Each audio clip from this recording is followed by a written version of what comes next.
Imagine walking into work one day and they tell you, we're removing your project management tool. Starting today, use Excel, PowerPoint, and Word. No warning, no transition. Now, be honest. Are you still confident in your ability to actually lead a project? Or was confidence tied to a tool? Hmm.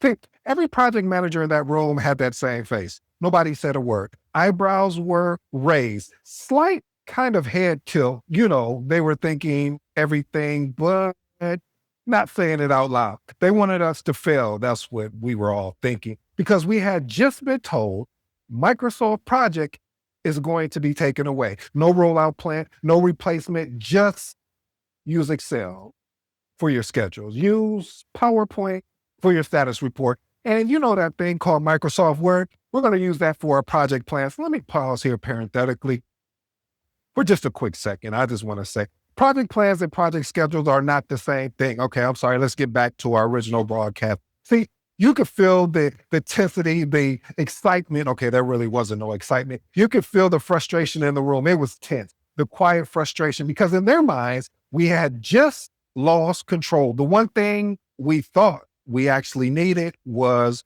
gone. But then the PMO director stepped in, looked around the room and said something that really shifted all of our mindset. Don't get so caught up in the tool that you forget about the outcome. And just like that, silence. Because he didn't talk about the features. He didn't talk about the timelines. He didn't even talk about the transition. He said, the outcome is simple. Projects deliver on time or under budget with controlled scope and maintaining quality. Ladies and gentlemen, that is the actual job. And in that moment, everything changed because we thought we lost. Well, that was never really the real problem. The real problem was how dependent we had become on a tool to do the thinking for us, because now no more automated schedule, no more system doing the heavy lifting. Now we must think deeper. We must communicate clear and actually understand what's actually happening in the project, not just reporting on it. And I'll be honest with you, family, I didn't like it at first. I'm a big software type individual, but looking back, I needed that because it forced a question every project manager has to face at some point. If you take away the plan, if you take away the tool, if you take away the structure, can you still lead a project to the outcome? Because at the end of the day, the outcome is the only story that gets told. Principle number one, the outcome is the only story that gets told. Oh, this is going to be a good episode, family. See, at the end of the project, nobody asked, how clean was your project schedule? How detailed was your project plan? The one thing they asked, did it work? Did you complete it? When are we going to have this ship? See, the outcome is what gets remembered, reported, as well as judged. Why is this important? If focus stays on managing the plan and the schedule, instead of delivering the actual result, it becomes easy to feel productive without actually being effective. Oh, that's hard. Here's 2 actionable tips I'd love for you to experiment. Right? Start every status update with the outcome. Are we on track to deliver the result?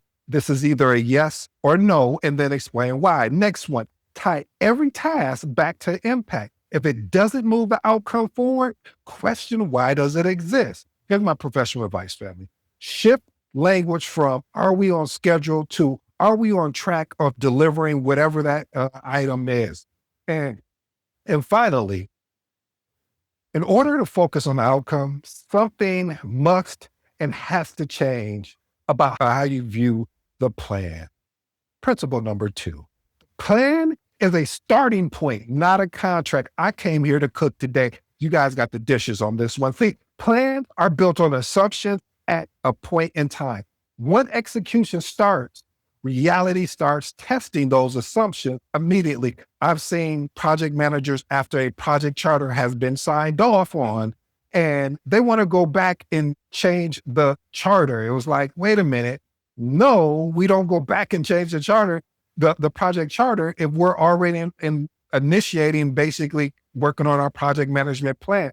The project charter is a static document. What is a static document? That means once we get executive sign off or sponsor sign off, we are moving into our planning efforts. I'm sorry, fam. I just had to get that out because a lot of times what I've seen is that we treat the charter as something that you keep continuously update after a signature has been executed on. Why is this important? Treating the plan like a contract creates resistance to change, even when change is necessary. Here's 2 actionable tips I'd love for you to experiment with. Revalidate your plan weekly. Ask, what has changed that impacts the plan? Again, what has changed that impacts the plan? Next one, document assumptions clearly so when the break or adjustments are easier to basically justify. Here's my professional advice, family.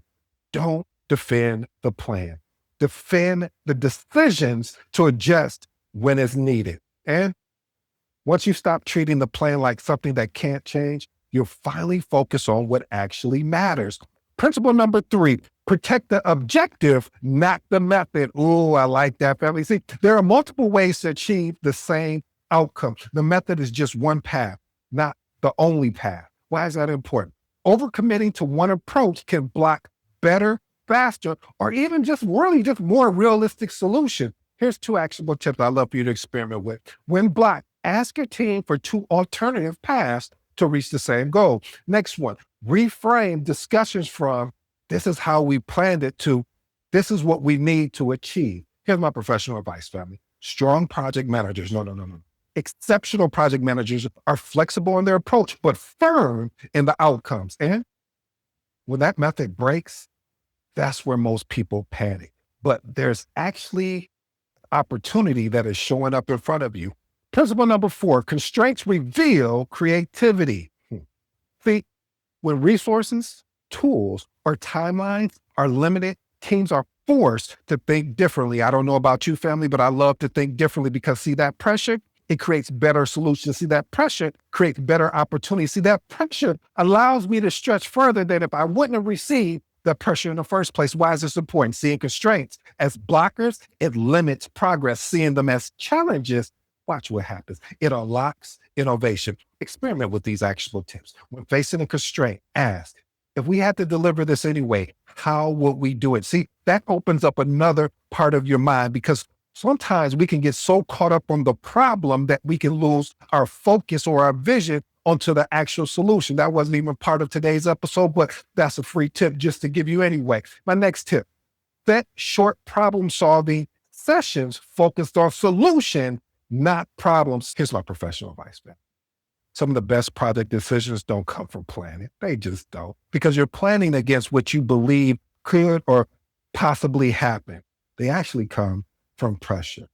But even the best ideas fail if the team doesn't understand what is happening.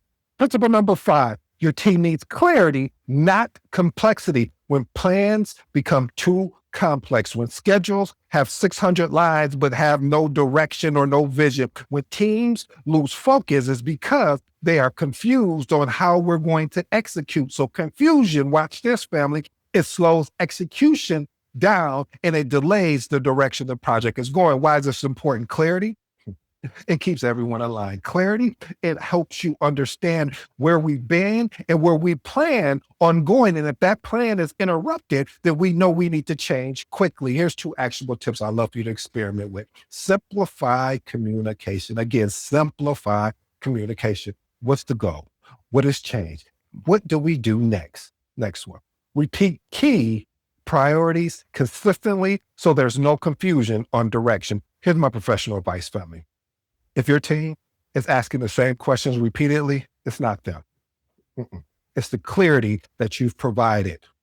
Because listen, at the end of the day, it's not the plan doing the work. Principle number 6, plans don't deliver, people do. I'm going to say that one more time. Plans don't deliver, people do. See, a plan is only as strong as the people executing it. Execution lives in the team, not in the document. The document is there to help support it, but the teams must deliver on what we all agreed on and be willing to make a change if we need to make a change. Why is this important? Focusing too much on tools and plans can cause you to overlook the people that are actually driving the outcomes and or results. Here's 2 actionable tips I'd love for you to experiment with. Spend time understanding your team's blockers, not just tracking tasks. Next one, build trust so your team communicates issues early when it's late. Here's my professional advice, family. If your team isn't aligned, no plan, and I promise you this, will ever save the team or the project. And even when you have a strong team, things they can go left. I'm just going to be honest with you. Basically, they will go wrong. Principle number 7, risk management is not a checkbox. Risks are not static. That is basically saying, family, we're not going to just log a risk and never look at it. They evolve as the project evolves. A one-time risk assessment is just not enough. Why is this important? Ignoring evolving risk leads to surprises. Uh-oh, I didn't know that. And that surprise, you know what that does. That surprise destroys outcomes. So experiment with these actionable tips. Use a RAID log. What does that RAID acronym stand for? Risk, assumptions, issues, and decisions. Why do we want to use that? Because we want to review that on a weekly basis. Why do we want to review that? We want to understand where we're currently at and what is the current reality, not what people try to make up or try to hide. Here's my next tip I'd love for you to experiment with. Assign clear ownership for each risk so accountability is visible. Here's my professional advice. If you're surprised by a risk, it's because you have stopped managing it. And when those risks start turning into real issues, how you respond, family, matters more than anything. Principle number 8, escalate based on impact, not emotions. Again, escalate based on impact, not emotion. Escalation should be driven by the risk to the outcome, not frustration or the pressure. What am I saying here? Let me break that down for you. What I'm saying, family, is that when we have an escalation, first of all, we need a solution. First of all, we need to understand, why are we escalating this particular risk or issue that we have that we do not, we've already attempted all the solutions that we possibly can. Now we need additional support. This is not an emotional driven. This is not a pressure driven. This is not a frustration driven. This is pure on the data of saying, hey, we've done X, Y, and Z, and it's just not working. So we need additional help. Why is this important? Late or emotional escalation creates confusion, while timely escalation, it creates alignment. Here's 2 actionable tips I'd love for you to experiment with. Escalate early when there's a clear impact to timeline, scope, or cost, as well as quality. What are we speaking about there? The triple constraints. My next one, present escalations with options, not just with problems. Again, family, when we're escalating, we want to present what we've done, not what we've tried, because we understand there's a difference. I love what Les Brown talks about. When you sit down, you don't try and sit down. Either you sit down or you don't. So we don't try to come up with options. We don't try to come up with solutions. We've actually done them. And this is the readout from those particular solutions. Here's my professional advice, family. Strong leaders escalate to protect the outcome just to protect themselves. Because listen, when you stop protecting the plan and start protecting the outcome, everything about you leading the project actually change. Here's the truth, family. Let me leave you with this. Nobody's going to remember your plan.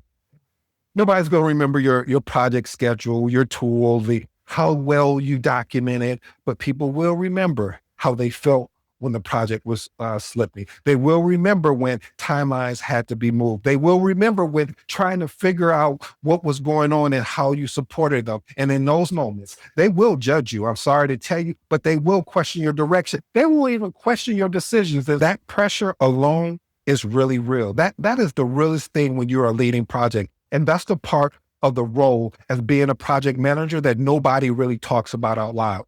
But here's also what can happen. If you deliver, if you adjust when things break, if you keep your team alive, if you make the decisions that protect the outcome, I promise you, no, I can't make promises here. How about I'll say this? Everything will change. How about this? Those same stakeholders, they have no choice they won't have to make a choice. They made a decision to trust you. That same team now follows you with confidence. And those same questions, they turn into respect. Not because your plan was perfect, but because you delivered and when it's mattered most. So when things start to shift, when the plan starts to break, when the pressure starts to build. Don't hold on tighter to the schedule. Don't hold up tighter to the plan. That's not leadership. Step up, adjust, communicate, and make the decision that protects the outcome, not your comfort. Because project managers who succeed, it isn't about having that perfect plan or that perfect schedule.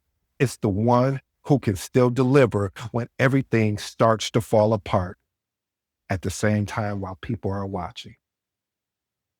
If you're new to this episode, I go by the name of ED. For all you smart and intelligent folks out there, hey, that just simply means it. Until next time.